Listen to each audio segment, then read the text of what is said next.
Chers frères et sœurs en Christ, bonjour. Aujourd'hui, nous poursuivons notre méditation avec le texte de Marc 3 que nous avons commencé hier. Mais aujourd'hui, nous le prenons à partir du verset 31 jusqu'au verset 35. Nous voyons Jésus qui est là dans la synagogue en train de prêcher aux sages, aux vieux, et subitement on vient lui dire, ton père, ta mère et tes frères sont là. Qu'est-ce que Jésus dit? Qui sont mes frères, qui est ma mère? Ma mère et mes frères sont ceux qui mettent en pratique la parole de Dieu, sont ceux qui font la volonté de mon Père. Eh bien, cette réponse de Jésus suscite plusieurs interprétations, car pour d'aucuns, Jésus a réfuté là sa famille biologique. Jésus a nié sa fratrie. Mais en disant cela, nous faisons fausse route.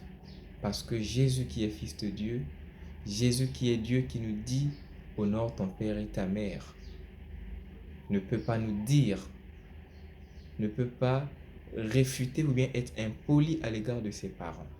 Sinon, il fera fausse route. Nous aurons là un Dieu qui se contredit.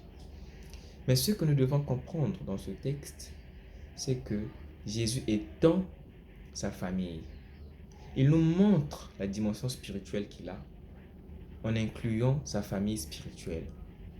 C'est une manière de nous dire qu'il n'a pas seulement sa famille biologique, mais il a aussi sa famille spirituelle.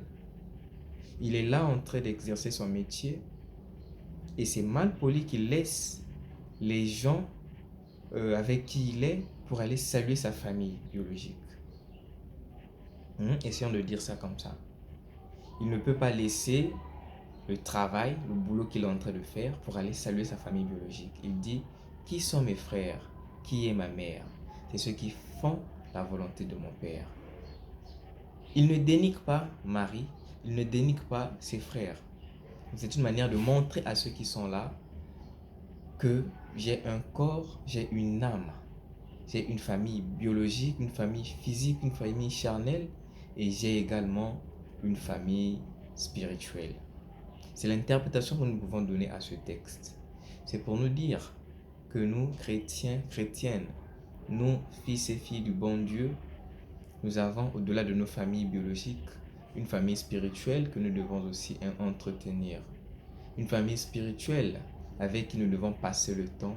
Une famille spirituelle que nous devons donner de l'importance comme nous la faisons ou comme nous le faisons pour nos familles biologiques.